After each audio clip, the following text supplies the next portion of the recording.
دیکھیے یہ ساری چیزیں وہ ہیں کہ جن کا تذکرہ ایک لفظ سے کیا جاتا ہے، یہ چونکہ متعلق ہے اور عملی معاملہ ہے، آج کی حدیث کے حوالے سے بھی اس میں یہ چیز آ جائے گی۔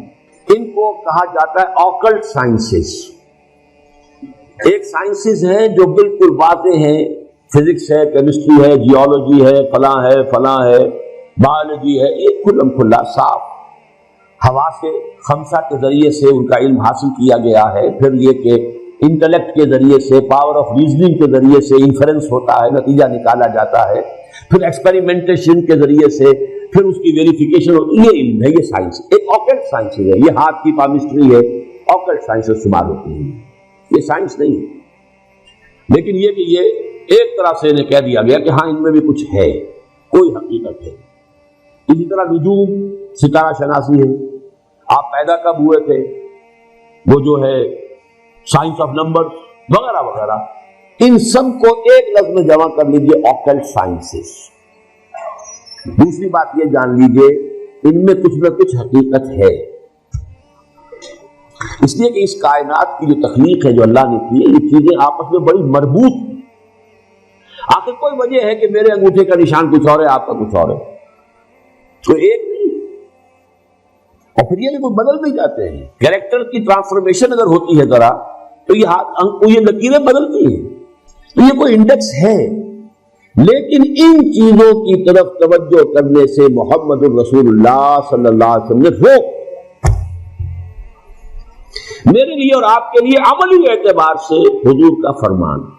اب دیکھیے، جیسے میں اب آخری مثال دے دوں، سحر حق ہے، جادو ہو سکتا ہے، جادو ہے، حقیقت ہے جادو، لیکن جادو کرنا جائز نہیں ہے۔ ایک چیز کا ہونا اور شے ہے، اس کا جائز ہونا اور شے ہے۔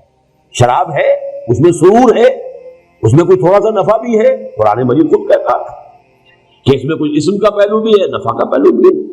اسم ہوا اکبر من نفعہما، شراب اور جوئے کا جو گناہ کا پہلو ہے وہ زیادہ بڑا ہے نفع کے پہلو کی نسبت، لیکن حرام ہے، تو ہم تو اس حکم کو لیں گے کہ حرام ہے۔ اسی طرح جادو حق ہے لیکن حرام ہے۔ اسی طرح یہ چیزیں ان میں کچھ نہ کچھ حقیقت ہے، لیکن حضور نے فرمایا، یہ حدیث اب سن لیجئے، جس شخص نے نجومی کی کہی ہوئی بات کو مان لیا، حق سمجھا، اس نے اس شے کی نفی کی جو میں لے کر آیا ہوں۔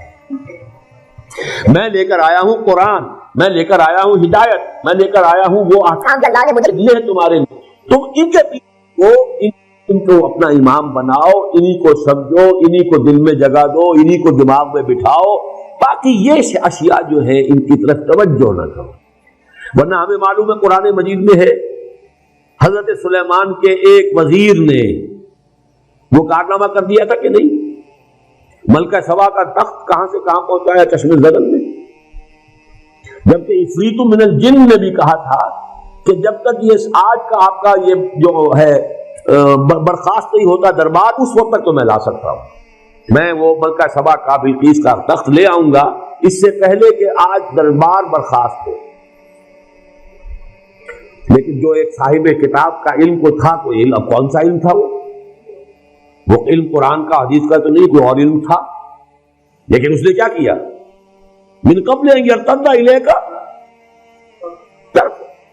اس سے پہلے کہ آپ کی نگاہ جو ہے واپس آئے، میں لا دیتا ہوں، اور سامنے موجود تھا وہ۔ لیکن کیا یہ علم حضور نے ہمیں سکھایا؟ کیا صحابہ کو سکھایا؟ کیا ابو بکر کو یہ معجزے سکھائے؟ کیا حضرت عمر کو سکھائے؟ وہاں تو یہ کہا بھائی اللہ کی راہ میں جاؤ، جنگ کرو، محنتیں کرو، جد و جہد کرو، کوشش کرو، اسی عالم واقعات کے مطابق جد و جہد کر کے کام کرنا ہے، یہ چیزیں نہیں سکھائیں۔ تو انہی کے کھاتے میں رکھ لیجئے ان تمام چیزوں کو، کہ یہ چیزیں بالکل حقیقت سے خالی نہیں ہیں، ان کے اندر کچھ حقیقت ہے۔ اور آج میں نے ابھی چونکہ اس موضوع پر ایک مذاکرہ حال ہی میں ہوا تھا گورنمنٹ کالج لاہور میں، اس میں ایک بہت بڑے جو ہمارے ہاں کے پامسٹ ہیں مسٹر ایم اے ملک، وہ بھی آئے ہوئے تھے، ان سے زندگی میں پہلی ملاقات وہاں ہوئی، اور اشفاق صاحب بھی تھے، اشفاق احمد تلقین شاہ صاحب، وہاں گفتگو ہوئی۔ تو میں نے کہا کہ آج کی دنیا میں تو یہ شے ہمیں اتنی معلوم ہے، جینز کے اندر سب کچھ لکھا ہوا ہے، تو اگر ہاتھ کے انگوٹھے میں لکھا ہوا تو کون سی بڑی بات ہے، یہ تو بہت بڑی شے ہے۔ ہر سیل کے اندر جو اس کے اندر جو نیوکلیس کے اندر جینز ہیں، اس میں ہر شے ہوتی ہے، آپ کی پوری ہستی موجود، آپ کا پورا وجود موجود.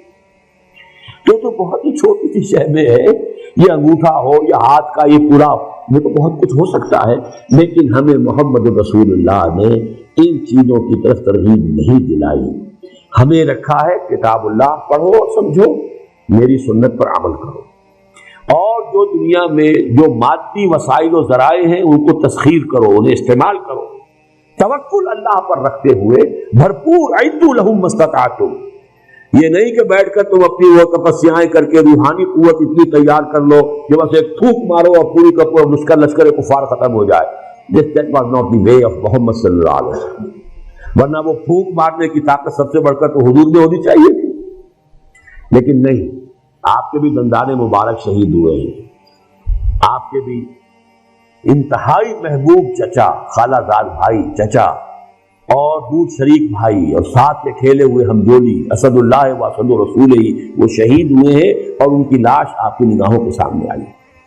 تو ہمیں وہ راستہ اختیار کرنا ہے ما انا علیہ و اصحابی. باقی ان چیزوں کے بارے میں نفی مطلق کرنے کی ہمیں کوئی ضرورت